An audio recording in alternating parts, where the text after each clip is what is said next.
काफी बड़े स्पेस में लगे डाइनिंग टेबल पर सभी रिश्तेदार नाश्ते के लिए बैठे हुए थे। शेखर और मौली के सभी कजिन्स के साथ बैठे थे। बाकी फैमिली मेंबर्स भी वहीं थे। वेटर सबको नाश्ता परोस रहे थे। भूषण जी मैथिली के साथ आगे की ओर आने लगते हैं।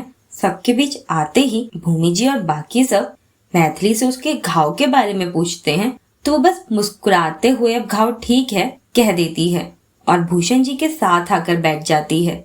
आज बिल्कुल चुप थी वो। सब बातें कर रहे थे लेकिन जैसे वो वहाँ होकर भी वहाँ नहीं थी। तो सुधा जी उसको खुद नाश्ता परोसती हैं जिस पर वो उन्हें सिर्फ थोड़ा सा ही देने के लिए कहती है। तो सुधा जी मैथिली के माथे पर हाथ लगाते हुए कहती हैं, क्या हुआ मैथिली, तबीयत ठीक है ना तेरी? तो ढंग से कुछ खा क्यों नहीं रही है? घाव में दर्द हो रहा है क्या? नहीं सुधा माँ, ठीक हूँ मैं।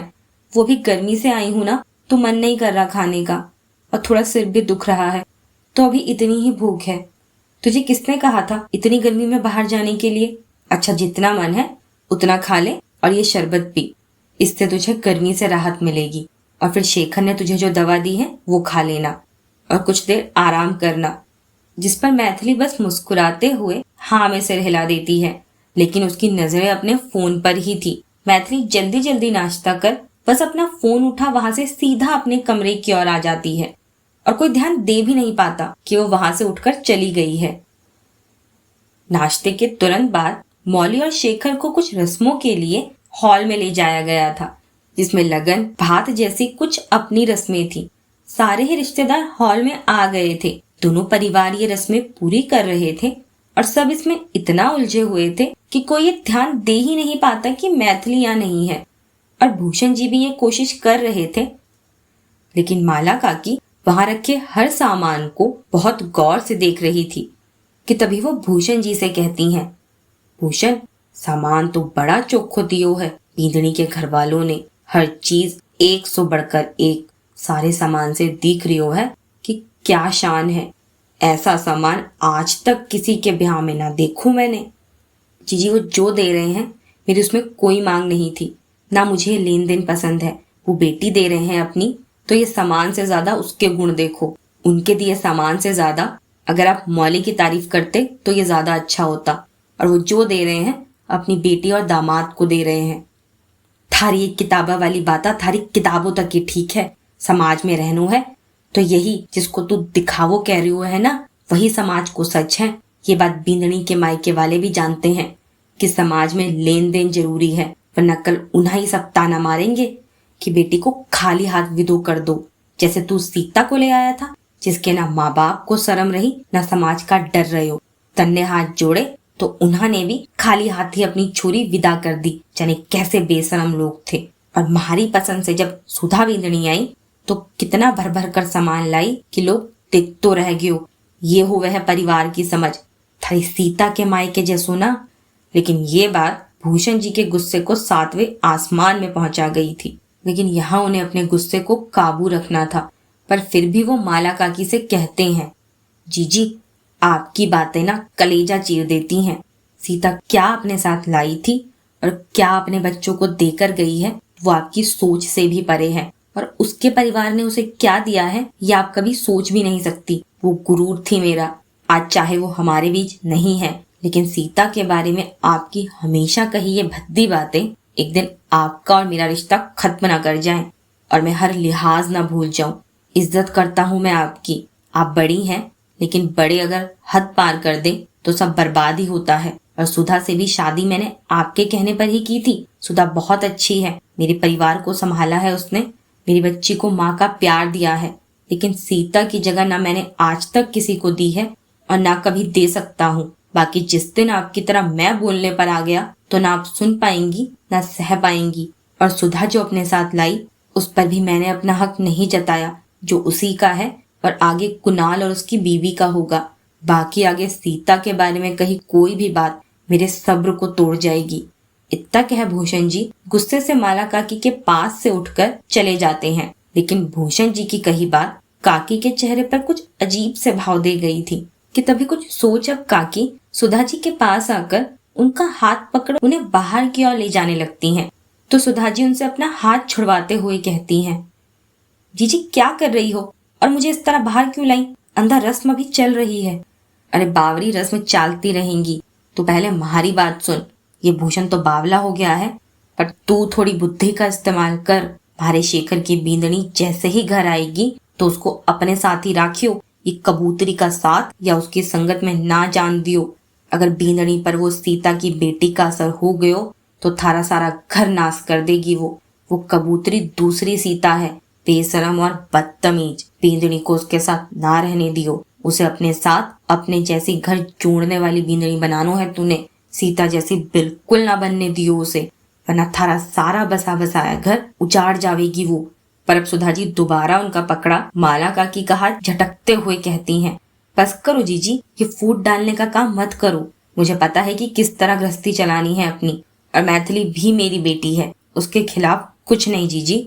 आपने मुझे इस घर की बहू बनाया, इसके लिए मैं आपकी जिंदगी भर ऋणी रहूंगी, लेकिन अपने ही परिवार के खिलाफ कुछ नहीं सुनूंगी, और न ही सीता दीदी के खिलाफ। तो महादेव की खातिर ये अपना जहर यहाँ उगलना बंद करो और मेरे बेटे की शादी शांति से होने दो। सुधा जी गुस्से से उनके सामने हाथ जोड़ बाहर से वापस अंदर की ओर चली जाती हैं, लेकिन माला काकी उन्हें अंदर जाते हुए देखते हुए कहती हैं, तो बहुत भोली है सुधा, ये कबूतरी दूसरी सीता है, और अगर बींदनी इसकी संगत में रही तो वो भी बिल्कुल सीता की तरह घर तबाह कर देगी। कैसे समझाऊं ये इस बावरी को, जैसे वो किसी की ना सुने थी, बस अपने मन की करे थी। वैसी अगर शेखर की बींदनी भी हो गई, तुम्हारे भूषण के परिवार का के होगा। राम जी लाज राखियो और इन्हें बुद्धि दियो, या कबूतरी को ही यहाँ से कहीं भेज दियो। माला काकी आसमान की ओर देख हाथ जोड़ते हुए कहती हैं, और फिर वो भी वापस अपनी कमर पकड़ लाठी टेकते अंदर हॉल की ओर चली जाती हैं। लेकिन वहीं पीछे अभी तक कुणाल भी खड़े उनकी सारी बातें सुन रहा था, जिस पर अब वो हॉल के अंदर नहीं जाता बल्कि वहां से अपने कमरे की ओर चला जाता है। वहीं सभी रस्म खत्म होते होते 2 बज चुके थे, लेकिन अब जब सभी रस्म हो गई थी तब शेखर ने इस बात पर गौर किया था कि उसने काफी देर से मैथिली को नहीं देखा, और ना वो यहाँ पूरे वक्त मौजूद थी। तो वो दादा साहब के साथ बैठे भूषण जी के पास आकर कहता है, पापा यहाँ सब है, लेकिन मैथिली कहाँ है? तो दादा साहब भी अपने आसपास देखते हुए कहते हैं, हाँ शेखर सही कह रहा है। अब उसने कहा तो मैंने गौर किया, मैंने भी मैथिली को नहीं देखा। सारी रस्में हुई पर मैथिली नहीं दिखी, और परिवार का एक सदस्य यहाँ है नहीं, इस बात का किसी को ध्यान भी नहीं है। इतना कह दादा साहब, दादी साहब, अखिलेश जी और भूमि जी को आवाज लगाते हुए कुछ कहते, उससे पहले ही भूषण जी उन्हें रोकते हुए कहते हैं, बापू साहब किसी से कुछ मत कहिए, वो परेशान है आज, इसलिए यहाँ नहीं है, और यही ज्यादा ठीक है उसके लिए। उसके दोस्त मिलन से मिले थे ना आप, उसके पापा की तबीयत कुछ ज्यादा खराब है, हॉस्पिटल में एडमिट है वो। अभी सुबह उनसे मिलकर आई, तब से बहुत परेशान है। यहाँ भी उसी तरह आती तो सभी परेशान होते, मैं जानता हूँ उसे, इसलिए ही वो यहाँ नहीं आई है। लेकिन पापा कल तो मिलन ने कहा था कि अंकल की तबीयत ठीक है। झूठ कहा था, जिससे यहाँ कोई परेशान ना हो। इस बार कंडीशन कुछ ज्यादा ही खराब है। इस बार तो वो मिलन को भी नहीं पहचान रहे हैं, और ये सब वो देखा ही है तो ज्यादा परेशान है। पापा आपने एक बार बताया भी नहीं मुझे कि गोपाल अंकल की ये कंडीशन है, और मैथिली सब देखा ही है, फिर भी आपने उसे अकेले कमरे में रहने दिया, और मैं भी अभी तक ये ध्यान ही नहीं दे पाया कि वो यहाँ नहीं है। मैं आता हूँ उसे देखकर। इतना कह वो भागते हुए हॉल से बाहर निकल जाता है और सीधा मैथिली के कमरे में पहुंचता है। उसके कमरे का दरवाजा खुला था, जहाँ वो सोफे पर ही सिर पर हाथ रखे सिर झुकाए बैठी थी। शेखर बिना आहट कमरे के अंदर दाखिल होता है और उसके बगल में ही बैठ बहुत प्यार से उसके सिर पर हाथ फेरता है कि अब अगले ही पल मैथिली झटके से शेखर के गले लग सिसकने लगी थी। पर उसके इस तरह रोने पर शेखर डर गया था, क्योंकि उसके बगल में ही उसका फोन रखा हुआ था, जिस पर लास्ट डायल मिलन का था, और मैथिली का इस तरह रोना उसे डरा रहा था, जिस पर वो मैथिली को शांत कराते हुए कहता है, मैथिली शांत हो जा, क्या हुआ? मिलन से कोई बात हुई? गोपाल अंकल ठीक है ना? मैथिली बोलना, क्या हुआ? क्यों रो रही है तू इस तरह? देख मुझे डर लग रहा है। गोपाल अंकल ठीक है ना? जिस पर अब मैथिली शेखर से अलग होकर पर सिसकते हुए ही कहती है, ठीक है गोपाल अंकल, मिलन का फोन था, अभी डिस्चार्ज करवा कर वो उन्हें घर ले आए हैं, लेकिन आज गोपाल अंकल की हालत बहुत खराब थी भाई। वो सब तोड़ फोड़ रहे थे, सबको मारने आ रहे थे, किसी को भी पहचान नहीं रहे थे, और खुद तक को मारने की कोशिश भी कर रहे थे भाई। आज ना वो मिलन को भी नहीं पहचान रहे थे, इतना सब बुरा होने के बाद भी मैंने उसे कभी टूटते नहीं देखा, पर आज जब उसके पापा उसे धक्का देकर खुद से दूर धकेल रहे थे ना, वो नहीं सह पा रहा था। आपने देखा है ना कि अंकल की कितनी केयर करता है वो। उनकी हालत की वजह से कभी उदयपुर से बाहर भी कदम नहीं रखता। होटल में अधिकतर नाइट शिफ्ट ही करता है, जिससे पूरा दिन उनके साथ रह सके। उनको खाना खिलाकर, दवा देकर, आराम से सुलाकर तब वो होटल जाता है। लेकिन आज जब अंकल उसे खुद से दूर धक्का दे रहे थे ना, उसे तकलीफ हो रही थी। अभी ना उसका मुझे फोन आया था ये बताने के लिए कि अंकल को वो घर ले आए हैं और अब वो पहले से ठीक हैं और सबको पहचान रहे हैं। तो मैं अब परेशान ना हूँ। भाई वो इतना अच्छा है, तो उसके साथ किसी ने इतना बुरा क्यों किया? और महादेव ने मुझे क्यों जरिया बनाया उसके साथ इतना गलत करने का? भाई वो भी बात करते करते रो पड़ा। आज मेरी वजह से उसकी यह हालत है, लेकिन फिर भी वो मेरी परवाह कर रहा है। मेरे लिए यहाँ सबको वापस भेजने की बात कह रहा है। मैं उसके इस फिक्र के लायक नहीं हूँ भाई, मैं एक अच्छी दोस्त नहीं हूँ। इतना कह मैथिली फिर रोने लगी थी, तो शेखर की भी आंखें भर आई थी और वो फिर मैथिली को कसकर अपने गले लगा लेता है। आज तो ये सवाल उसके भी मन में था कि क्यों महादेव ने उसकी बहन को एक इतने अच्छे लड़के को तकलीफ पहुंचाने का जरिया बनाया। कि तभी मैथिली के कमरे के दरवाजे पर नॉक होता है, तो वो दोनों जल्दी से अपने आंसू साफ कर दरवाजे की ओर देखते हैं, तो वहाँ दादा साहब और भूषण जी खड़े थे। जब अंदर की ओर आने लगते हैं तो मैथिली आराम से बैठ अपने अच्छे से आंसू साफ कर मुस्कुराने लगती है। दादा साहब मैथिली के पास आते हैं तो शेखर उसके पास से उठ जाता है, जिस पर अब दादा साहब मैथिली के पास बैठ उसके सिर पर हाथ फेरते हुए कहते हैं, जो सबको खुशियां बांट रही थी, उसकी आंखों में यह आंसू देखूंगा सोचा नहीं था। कल तक तो दहाड़ रही थी, तो आज ये आंसू क्यों? और परेशान है तो अकेली आकर यहाँ बैठ गई। परेशानी में परिवार के साथ बातें की जाती हैं, पर तूने शायद हमें अपना परिवार समझा ही नहीं, तभी अपनी परेशानी हमारे साथ साझा ही नहीं करी। लेकिन हम तो तुझे अपने परिवार का हिस्सा मान चुके हैं। तो जैसे ही भूषण से पता चला कि हमारी ये बच्ची किस वजह से परेशान है, तो उसका हल लेकर मैं खुद ही आ गया। इतना कह दादा साहब मैथिली के हाथ में एक डॉक्टर का कार्ड रखते हुए कहते हैं, ये ले, ये है तेरा हल। इंडिया का best neurologist doctor Diwakar Mukherjee, सबसे पुराना डॉक्टर है ये दिमाग का। इसने अल्जाइमर के कई खराब से खराब हालत में इसके पास आए मरीजों को काफी हद तक वापस पहले की तरह ठीक किया है। तो मिलन से कहना कि अपने पापा को सीधा इनके पास ले जाए। दादा साहब ने इतना ही कहा था कि तभी अधिराज मैथिली के कमरे में आते हुए दादा साहब से कहता है, दादा साहब दिवाकर काका से बात हो गई है, उनका असिस्टेंट आधे घंटे बाद मिलन को खुद कांटेक्ट कर लेगा।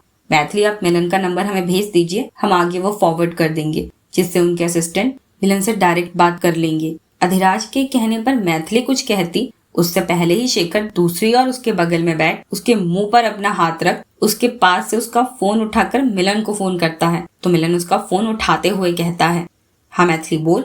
मैथिली नहीं, शेखर बोल रहा हूँ, और अब मेरी बात ध्यान से सुनना। अगर तूने बीच में टोका टाकी करी या कोई ना नुकुर कर कोई फालतू की बड़ी बड़ी बात करी, तो सबसे पहले तेरी इस दोस्त को यहाँ से बालकनी से नीचे धक्का दूंगा और दूसरा तेरी छत से तुझे नीचे फेंकूंगा। अभी आधे घंटे बाद एक फोन आएगा, तुझे अंकल के लिए डॉक्टर मुखर्जी का अपॉइंटमेंट मिल गया है और उनका असिस्टेंट तुझसे डायरेक्ट कांटेक्ट करेगा। तो आधे घंटे में अंकल की अब तक की सारी रिपोर्ट्स कलेक्ट कर ले, क्योंकि जहाँ तक मुझे लगता है वो तुझसे सारी रिपोर्ट्स मांगेंगे। उसके बाद उनसे बात करके सब रिपोर्ट्स भेजकर मुझे बताना क्या बात हुई है। और अंकल की जब इतनी तबीयत खराब थी तो तुझसे कॉल नहीं हुआ, पर झूठ आसानी से बोल दिया।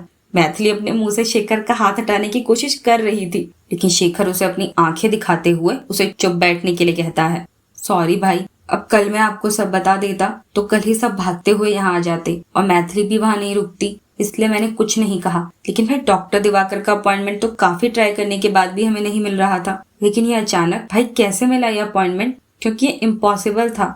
ब्लैक में लिया है तो इतना परेशान क्यों रहा है? कोई उनके सिर पर गन रखकर अपॉइंटमेंट नहीं लिया है, कायदे से ही लिया है। तुझे मैंने शुरुआत में क्या कहा कि अगर कोई सवाल किया तो? पर मिलन हंसते हुए कहता है, हाँ भाई याद है, नहीं पूछूंगा कुछ, मुझे मेरी दोस्त की जान बहुत प्यारी है। पर भाई मैथिली ठीक है ना? मुझसे बात करते करते अचानक उसने फोन रख दिया, शायद रो रही थी जैसे, जिस पर मैथिली झटके से शेखर का हाथ हटाते हुए बहुत मासूमियत से कहती है, अब तू रो रहा था तो क्या मुझे रोना नहीं आता? तेरी वजह से आज पूरा 2 बाल्टी रोई हूँ मैं, और ये भाई ने मेरा मुंह भी बंद कर दिया कि जिससे तू अपने वो बड़े बड़े उसूलों और सही गलत की बात ना करे और मैं कुछ ना बोल पाऊँ तो ये तुझे इमोशनल ब्लैकमेल कर सके, क्योंकि ये भाई नहीं पिशाच है और ये अपॉइंटमेंट दादा साहब ने दिलवाया है। उनकी बात जब कोई राज्य में नहीं काट सकता तो तू होता कौन है ना करने वाला। आज ही बात कर, आज ही अंकल की सारी रिपोर्ट्स भेज और डॉक्टर जो बताएं वो मुझे नहीं भाई को ही बताना, वो ज्यादा अच्छे से तुझे गाइड कर देंगे। तो पहले ये बता कि तू किसके साइड से बोल रही है, मेरी या भाई की? मैं किसी के साइड नहीं हूँ। तूने मुझे रुलाया और ये भाई ने मेरा मुंह बंद किया। इतना रो रो कर मेरी आंखें सूज गई हैं। अब शाम को मैं और बुरी लगूंगी। तुम कोई चाहते ही नहीं हो कि मैं अच्छी लगूं। मुझे बात ही नहीं करनी किसी से। लो आप ही बात कर लो। इतना कह मैथिली शेखर के हाथ में अपना फोन थमाते हुए सीधा अपने पापा के पास चली जाती है। तो भूषण जी उसे अपने गले लगा लेते हैं, पर शेखर मिलन से डॉक्टर से बात कर उसे बताने के लिए कहता है। और फिर वो मैथिली के फोन में अधिराज का नंबर सेव कर मिलन का नंबर उसे सेंड करते हुए मैथिली को देखते हुए कहता है, वैसे पापा मुझे तो लगता है ना कि एक बार डॉक्टर को इसे भी दिखा देते हैं, क्योंकि जितने इसके मूड स्विंग्स होते हैं उतने मैंने आज तक किसी के होते नहीं देखे। ये सूर्पनखा के जरूर इसी तरह मूड स्विंग्स होते होंगे, तभी ये बाय डिफॉल्ट तेरे अंदर भी आ गए, क्योंकि तू भी तो वही है। और सूर्पनखा कितना भी मेकअप कर ले वो सूर्पनखा ही रहती है। भाई मैं सूर्पनखा नहीं हूँ। तो क्या है, मंथरा? नहीं, वो तो काकी है जो नीचे मंथरा की तरह आग लगाने वाला काम कर रही होंगी। मैथिली हंसते हुए कहती है तो भूषण जी उसे आग दिखाते हैं, जिस पर वो फिर हंसते हुए कहती है, पापा आग दिखाने से सच झूठ थोड़ी हो जाएगा। अब वो मंथरा काकी हैं तो हैं। वो क्या कहती हैं आपको? भूषण संभाल ले अपनी उस कबूतरी को, कहीं उड़ गई तो हाथ ना आएगी। और देख लीजो ये बात अगर साची ना हुई मेरी कि एक दिन तेरी ये छोरी तुझे भी पेच खाएगी। और हे राम जी जाने अपने ससुराल में तो ये के गुल खिलाएगी, अपनी सास को भी बेच खाएगी। अगर ये झूठ निकल जाए तो जुबान कट के गिर जाए मेरी, पर ये कबूतरी कोई गुल जरूर खिलाएगी। पर मैथिली के कहने पर सभी हंसने लगे थे। तो अधिराज हंसते हुए मैथिली से कहता है, ये जो नीचे काकी आई हैं ये आप उनकी बात कर रही हैं? और कबूतरी कौन? आप? लेकिन क्यों? क्योंकि मेरे बाल हाईलाइट हैं और मैं मुंबई में रही हूँ, वहाँ के सारे ऐब मेरे अंदर हैं, इसलिए मेरी संगत सबसे बुरी है और मैं कबूतरी हूँ। ऐसे उच्च विचार हैं हमारी मंथरा काकी के। मैथिली अब बस हो गया, ऐसा कुछ नहीं है बापू साहब, वो जीजी थोड़ा पुराने ख्यालात की हैं और इसका मुंह चुप कराना कितना मुश्किल है ये आप भी जान गए होंगे। और वो जो कहती हैं उसका जवाब इसके पास तैयार रहता है, इसलिए इसको डांट देती हैं वो थोड़ा, बस इसलिए उनकी और इसकी नहीं बनती। बस यही बात है, बाकी कुछ नहीं। लेकिन अब दादा सा हंसते हुए कहते हैं, पर नाम ढूंढ कर दिया है मैथिली को उसकी काकी ने, और आज ये पहली लड़की देख रहा हूँ जो खुद का मूड खुद ही ठीक भी कर लेती है। जिंदा दिल लड़की है तुम्हारी भूषण। पर अब तभी मैथिली दादा साहब के पास आकर उनके आगे जमीन पर बैठ उनका हाथ अपने हाथों में लेते हुए कहती है, दादा साहब पापा ने हमेशा कहा कि रूल्स तोड़ना गलत है। आज हमने भी रूल तोड़ा कि हमने सोर्स लगवाई, लेकिन अगर किसी की जान के लिए रूल तोड़ा जाए तो वो गलत नहीं है ना। आप आज बिल्कुल उस तरह यहाँ आए जैसे महादेव ने मेरी दूसरी इच्छा पूरी करने के लिए आपको भेजा कि किसी तरह गोपाल अंकल ठीक हो जाएं, और आज आपने वो पॉसिबल कर दिया। Thank you so much Dada Saheb. आज ना आपने अभी तक मेरी गिल्ट से भारी चलती सांसों को एकदम से हल्का कर दिया। आप सच में मसीहा हो। आज आप मेरे लिए भी वही बने हो। मतलब आपने आज जो मुझे दिया है उसके लिए थैंक यू भी बहुत छोटा शब्द है। मेरे बोझ को एक झटके में मुझसे खींचकर आपने दूर कर दिया। Thank you so much Dada Saheb, आप बहुत अच्छे हो। Thank you. इतना क्या मैथिली की आंखों से फिर आंसू गिरने लगे थे और वो अपना सिर दादा साहब के हाथ पर रख देती है। तो दादा साहब बहुत प्यार से उसके सिर पर हाथ फेरते हुए कहते हैं, बेटा हर रास्ते की मंजिल होती है, बस अगर उसे अकेले ढूंढोगी तो वो कभी नहीं मिलेगी। सबके साथ मिलकर ढूंढो तो मंजिल जल्द मिलेगी भी और मंजिल तक जल्दी पहुंचा भी जाएगा। और मैंने तो सिर्फ एक फोन किया। अब महादेव से प्रार्थना कर कि मिलन के पापा को जिस तरह उन्होंने मंजिल दिखाई है वो उन्हें उसी तरह उस तक पहुंचा दे। और तू सिर्फ मुस्कुराया कर क्योंकि तू उसी के साथ अच्छी लगती है और ये आंसू तेरे लिए बने ही नहीं है। और अगर आगे कभी तुझे कोई तकलीफ हो, परेशानी हो तो सीधा बेझिझक मेरे पास चले आना। जैसे ये मेरे सारे पोता पोती आते हैं तेरे साथ पता नहीं क्यों है, और तुझे वैसे ही खिलखिलाकर हंसते हुए देखने की आदत हो गई है, तो सिर्फ हंसती रहा कर, समझी। जिस पर मैथिली हंसते हुए हाँ में सिर हिला देती है। लेकिन मैथिली अब खुश थी कि मिलन की दूसरी प्रॉब्लम भी सॉल्व हो गई थी।